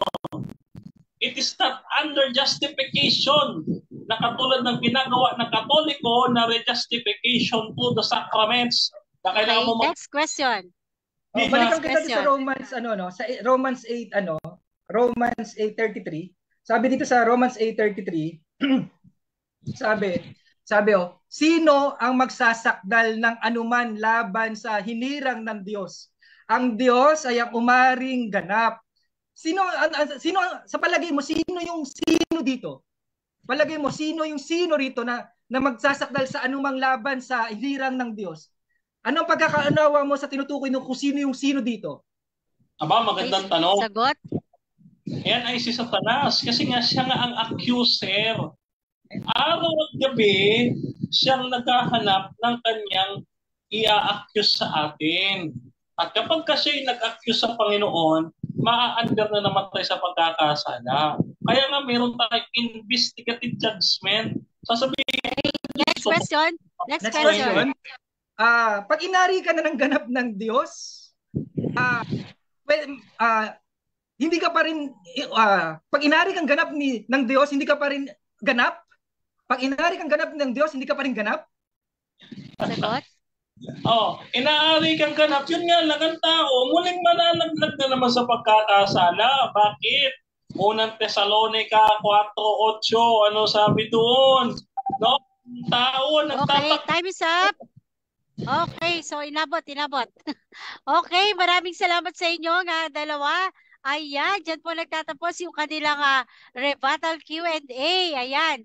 Thank you so much, Brother Mark and Bro Denmar. Okay, so thank you again po. Ayan, magandang gabi po, Brother Forehand Strike. Ayan. At dyan sa ating sa comment section at sa live viewers po natin. Ayan. Okay, so ayan, patapos na po yung ating sa mga na-late po. Ayan. Ang kanila pong topic ay patutunayan ni Brother Mark Umbao ng Born Again Christian na ang mga SDA ay nasa ilalim pa ng kautusan. Okay, so yan. So dahon na po tayo syempre sa ating final conclusion. Okay, so mauna po dito yung ating kapatid na si Brother Denmar. Okay, kung ready na si Bro Denmar. Bro Denmar, nakamute ka. Okay. Okay, So, 5 minutes. Time start now for your rebuttal. Okay, maraming salamat sa ating Panginoon. Pinupuri at niluluwalhati natin ang ating Panginoon sa ating ginagawang paglilingkod sa Kanya at patuloy na pagtatanggol ng Kanyang katotohanan. Mga kapatid, pinasasalamatan ko rin ang ating kapatid na Mark Pompao sa pag-uusap na ito, no? Na ating sinagawa, no? At ngayon, mga kapatid, isa lang ang ating konklusyon. Mga kapatid, hindi ho napatunayan ng affirmative ang kanyang proposisyon na patutunayan niyang Seventh-day Adventist na sa ilalim ng kautusan. Bakit? Unang-una, hindi niya ho naintindihan yung under the law. No? Kaya sana mag-enroll ka sa PIAS, no? Para ikaw ay makapag-aral din, kapatid na Mark Umbao. No? Makapag-aral ka sa PIAS, mapakunawa sa iyo yung mga tungkol sa theology. No, kung gusto mo, ilibre kita. Ngayon, kalawa, wala po siyang nabasa o hindi niya po kailanman nabasa at hindi niya daw babasahin. No? Ang 28 fundamental beliefs ng Seventh-day Adventist. Sa mga tuwid, haka-haka niya lang ito na paniniwala ito ng Adventist. No? Hindi niya naiintindihan, mga kapatid. Kailangan niya munang maintindihan ang ating doktrina na great controversy at saka yung sanctuary doctrine and investigative judgment. No? At ano yung kaugnayan ng law and grace, no? At saka yung basis of salvation. No? Hindi niya ho naiintindihan ito. Maging yung Arianism, maging yung tawag dito, Arminianism. No? Arminian. No? Hindi niya rin naiintindihan ito kasi Calvinist siya. Once saved, always saved. No? Na sa Calvinist meron tuloy, perseverance of the saints, doon lang siya kumakapit. No? So, at ito mga kapatid, no? Kaya hindi ko nakapanindigan. Bakit? Kasi siya mismo umagri doon sa ating sinasabi. Yan yung ating tatlong conclusion, ano? Na kapag ikaw ay lumabag sa kautusan, no? Ikaw ay under condemnation na naman. So ikaw ay mapumpol na naman under the law. Yan na nga yung sinasabi ko kanina. No, na hindi niya talaga napatunayan ang kanyang latag sapagkat siya na mismo ang sumusuportan. Sabi niya, may pagkakahawig daw sa kanya. Very good. No? Konti na lang. Sabanista ka na. Okay? Konting hakbang na lang. Adventist ka na. Ha? Kaya, aral pa. No? At ako, willing naman akong Bible studyhan ka, kapatid. Ano? So ngayon, ang ating konklusyon, hindi talaga napatunayan kahit single one point. No, mga kapatid, ang dami niyang talatang ibinato. Pero mga kapatid, no, ang katotohanan ng Diyos nakatayo na mahusay sa pagkakataong ito, mga kapatid. No? Kapag ikaw wala ka nabasa sa 28 fundamental beliefs namin, no, ibig sabihin ang tawag doon, strawman fallacy, strawman argument na inaakala mo lang, ina-assume mo lang, paniniwala to ng Adventist. No? Yun nga lang, misinterpretation mo lang yung mga yan. Ano? Kaya iyan, kapatid na Mark, no, ay isang assumption. No? Hindi ho kami katulad ng Katoliko, na yung mga Katoliko kailangan magkumpisal, kailangan magnominaryo, na kailangan magrosaryo, na kailangan lumuhod sa Quiapo, na kailangan ng ganito. Napakaraming kailangan para gawin para ikaw mapatawad ng Panginoong Diyos, no? Pasensya na, Sister Nads. So, hindi kami ganoon. Na justification, no? Na gagawin namin para kami aariing ganap ulit. Hindi ganoon. No? Kami, sumusunod kami sa utos dahil mahal namin ang aming Panginoong Kristo. No? Sabi niya, if you love me, obey my commandments.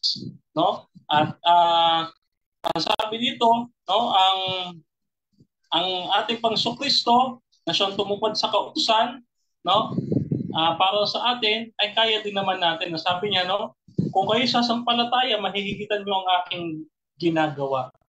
No, at tayo magagawa din natin yan sa tulong ng ating Panginoong Hesukristo. No? Kaya tayo nagpapasalamat tayo sa biyaya ng Panginoon na tayo ay isa ngayong Seventh-day Adventist na intindihan natin ang Panginoon. No? Salamat po. Okay, ayan. Thank you. Maraming salamat sa iyo, Brother Mar, para sa iyong final conclusion. Ayan, so dako naman po tayo sa ating final conclusion ng ating kapatid na si Brother Mark Cumbao. Ating pong affirmative. Okay, Bro Mark, so 5 minutes, time start now. Okay, napatunayan ko na ang SDA ay nasa ilalim ng kautusan dahil malinaw sa pahayag ni Brother Denmar, no? Tinubos yung kasalanan ng dugo ni Joshua, tapos pag nagkasala ka uli, balik ka sa ilalim ng kautusan. Ibig sabihin, sa ilalim ng kautusan, nagkasala ka, tama, nasa ilalim sila ng kautusan kasi nagkakasala pa rin sila eh. Okay? Ano sabi ng ng 1 Corinthians 6:10 to 11, Romans 4:15, Romans 11:31 to 32, ang sabi, inaring ganap ang masama. Yung mga masamang tao, yung mga makasalanan, inaring ganap sa mga talatang ito. Pinapalo, sinusuway, pero ligtas. Hindi sinasabi diyan, balik uli sa ilalim ng kautusan, isasakdal uli. Kasi bakit hindi na isasakdal? Ang Diyos nga ang nag-ano sa iyo, umaring ganap sa iyo eh.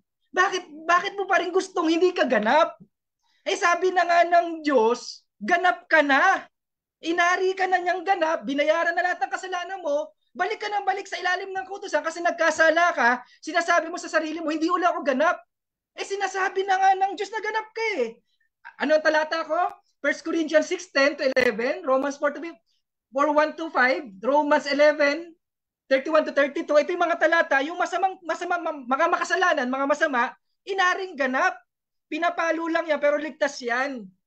Kaya tama talaga, napatunayan ko, base sa paliwanag ni Brother Denmar, na nasa ilalim talaga sila ng kautusan dahil bumabalik uli sila sa pagkakasala eh.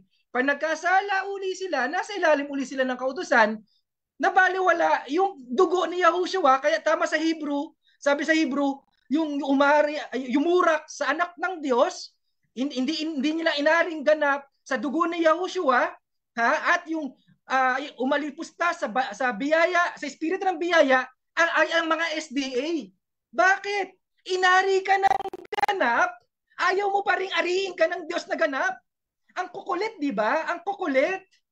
Ano sabi sa 1 Corinthians 6:10 to 11? Romans 4:1 to 5, Romans 11:31 to 32. Yung mga masasamang tao, yung mga nagkakasala pa rin, hindi na pananagutin ng batas. Sasawayin, tuturuan, papagalitan, papaluin dahil sila'y anak na. Hindi sila anak sa labas. Itutuwid sila pero hindi na mawawala yung pagiging anak nila. Hindi na mawawala yung kaligtasan nila. Okay?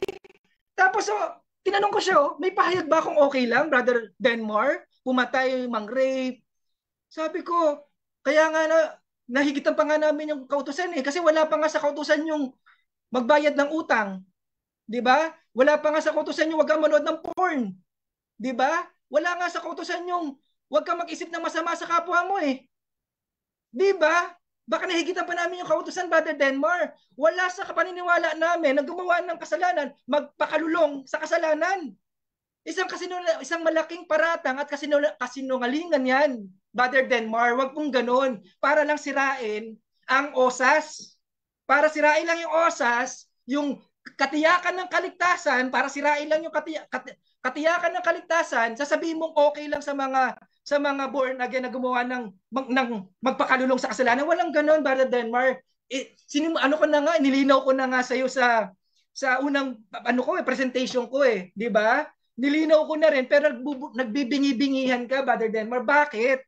Bakit? Kasi gusto mo talagang lulong ka sa pagpapailalim sa kautusan? Ano bang meron sa ilalim ng kautusan? Gustong-gusto mong gustong-gusto mong magpaka magpaka ariin ang sarili mong makasunod sa kautusan. Eh wala nang ang aariing ganap diyan. Tapos ito pa, Brother Denmar, no?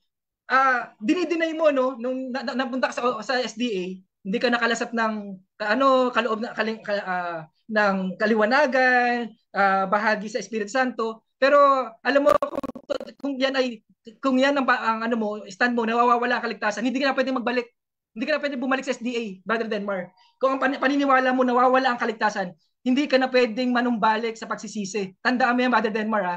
Kung nawawala yung kaligtasan na minsan mong nakamit at tatalikod ka uli, ha? Hindi ka na makakabalik sa pagsisisi. Kasi amin kasi hindi nawawala yun. Hindi na namin pinapako uli.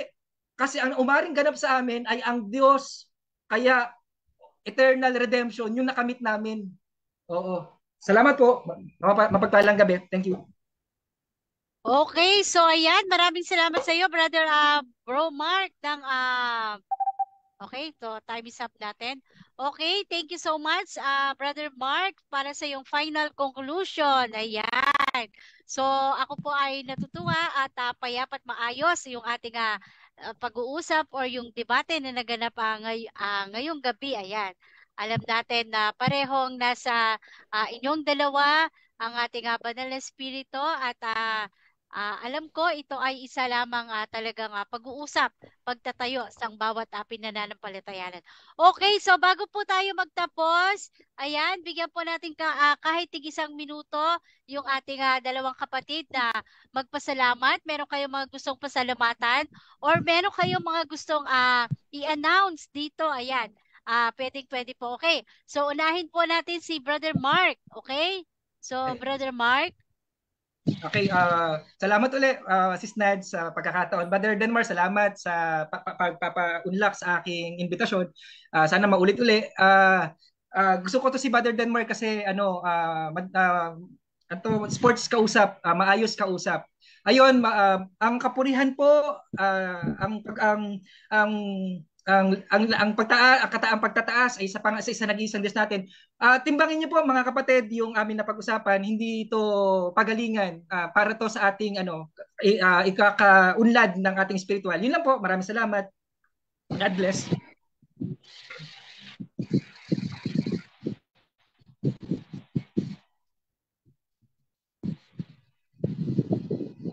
Mute pala ako, sorry. Okay, Bro Denmar. Ayan, sorry, nakamute pala ako. Okay, so meron kang gustong pasalamatan, i-announce or i-plug. Okay, sige, start. Okay. Okay, ang inyong mga lingkod ay nagpapasalamat unang-una. Higit sa salitang salamat ang ating binabalik sa ating Panginoon. Ang lahat ng kapurihan at karangalan ay sa Kanya. No? Niluluwalhati natin siya sa pamamagitan ng mga bagay na alam nating nakaayon sa Kanyang kalooban. No? Gaya ng pagtatanggol ng Kanyang katotohanan, nakasulat po sa banal na kasulatan, mga kapatid. No? So ngayon, gusto ko rin pasalamatan ang Advent Biblical Ministry, no? At siyempre ang ating mentor, no? Yung ating doctor mentor, yan. Okay? So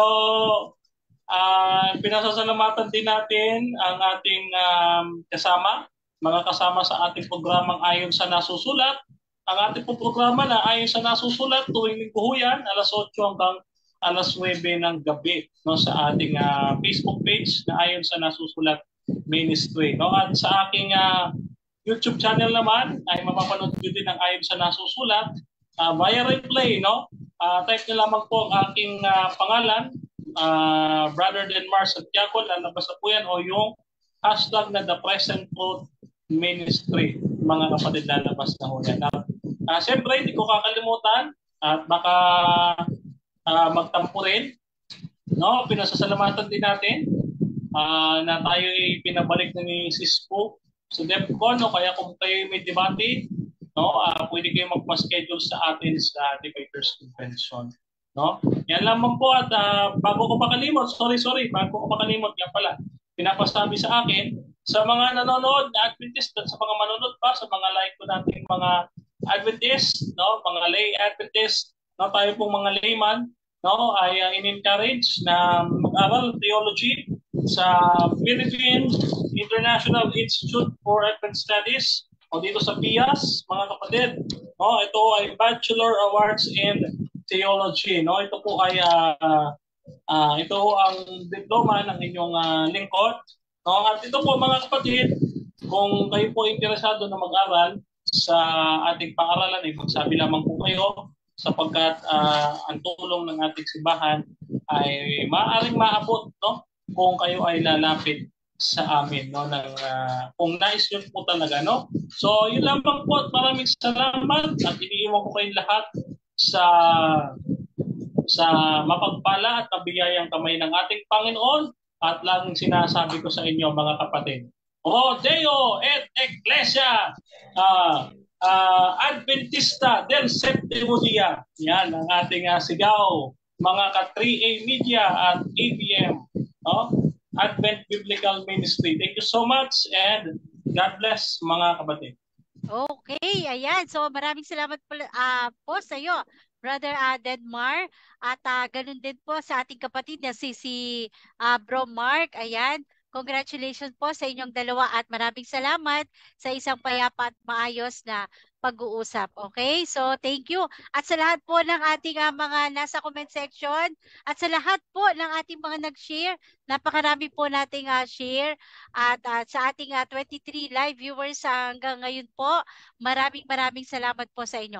At abangan nyo po bukas yung pagkakaroon, may debate po ulit tayo bukas sa pagitan po ni Brother Anthony ng RCC.